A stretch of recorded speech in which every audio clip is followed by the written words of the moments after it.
Okay. Hey, I'm Jesus. I'm from Georgia, and I came all the way to Knoxville to try to see you. But I would love you and Ron together. You're so hilarious with Tooth and Princess Clara. You say "God damn it"? I love it when you say that. God damn it!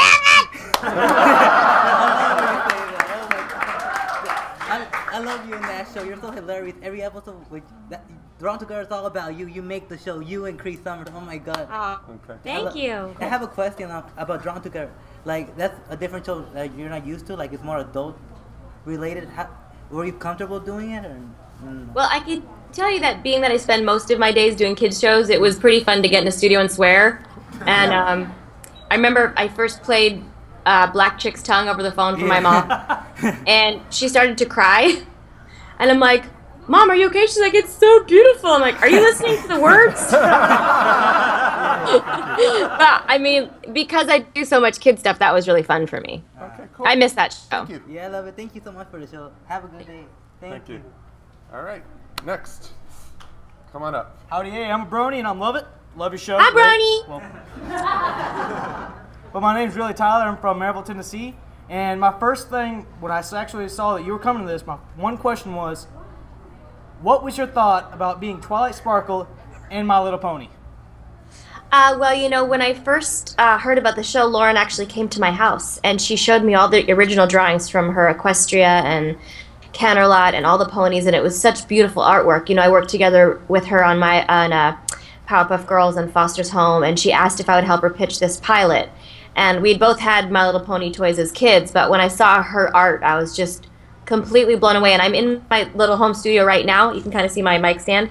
And this is where we actually recorded the pilot. I did Twilight for her and Rainbow Dash. No, Twilight, Pinkie Pie, and Applejack for her pitch. Pinkie Pie? I did it just for her pitch. I did all three characters for her pitch. And once she heard me do Twilight, she's like, you're Twilight. You have to be. So it was kind of just meant to be how it all came together. Awesome. That was awesome. Thank you. Nice talking to you. Cool. Come on up. Hey Tara, I'm Austin Teagarden. I'm from Knoxville. Hi. Hey, is there any difference you think in like recording and stuff when you realize the fan base of My Little Pony is a little different than expected? Well, that was like a surprise to everyone that we'd have such an amazing following in an adult community, and it's a pleasant surprise, and I'm sure if you've seen my Twitter, I embrace it wholeheartedly.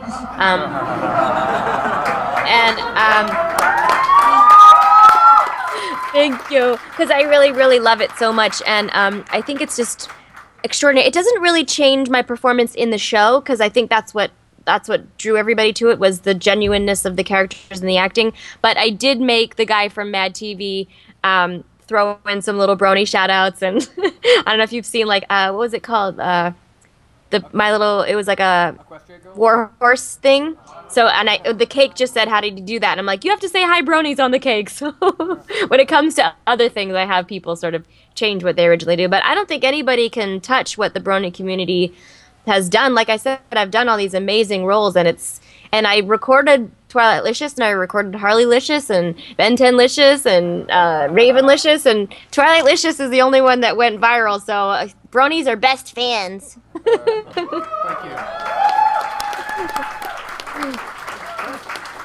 Come on up. Come on. Hi. Hi. I'm Rachel from Nashville, and I just really wanted to know, since I'm a big fan of you in Teen Titans as Raven, what was your main inspiration to do that kind of voice with her?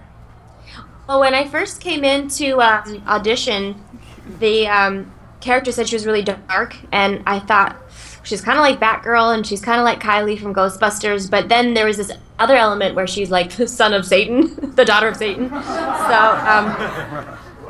and I also thought I had to do something a little different to separate her from Kylie and from Batgirl.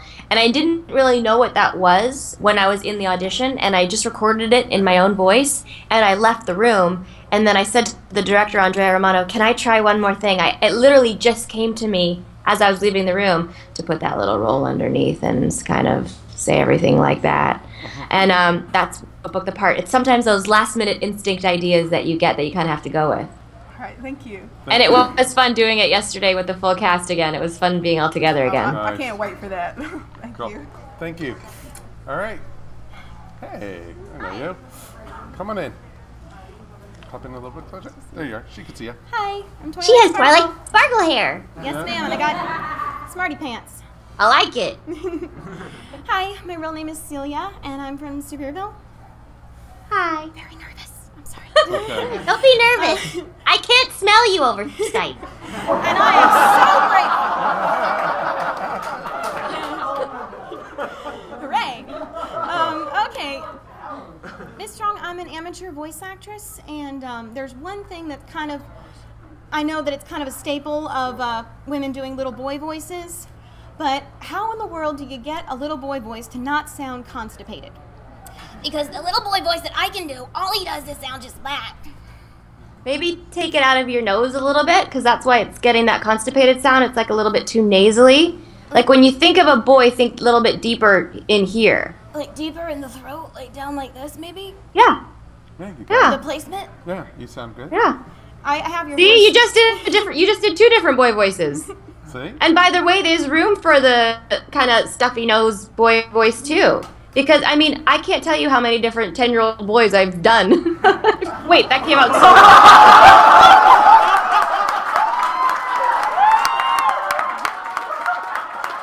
Do not put that on YouTube. Who am I kidding? It's already on YouTube. Anyway, I hope that answered your question. You know what the truth is? When the reason why women perform boy voices is because little boys' voices change. For instance, if they wanted to pick up another season of Chowder, we couldn't really because Nicky was so special in that role, and doesn't sound like that anymore. So, and the other thing is when they're using children in sets, they have to have set tutors and do different scheduling, so it's easier to use adult women. But really, in your own practicing, just practice different sounds and record yourself and see if you can make it. Just play with the pitches and the levels of your sound, and even do it with less rasp. When I'm doing Timmy, he's not all rasp. Timmy's like, cool. I wish Cosmo and Wanda were here. And then sometimes there's a rasp in it, but not all the time. So you can kind of play around with the levels of rasp that you're putting in. Thank you so much, and for the voice stars, it's so helpful. Oh, good. You're welcome. Thank you. Cool. Come on up. You're up next. Hi, I'm Matt. Hi. And Hi, Matt. I want to be a cartoonist, like, once I get out of college and stuff. And I was wondering, how closely, as a voice actor, do you work with the different cartoonists? Well, like I just told that story about Lauren, she came to my house and showed me her drawings. So sometimes I get to and sometimes I don't, and sometimes I meet them later. Like a great story I always have when people say, like, what comes first, the voice or the cartoon? When I was doing a show called The Garbage Pail Kids years ago, and my character was Patty Putty, and she literally, like, pulled herself apart.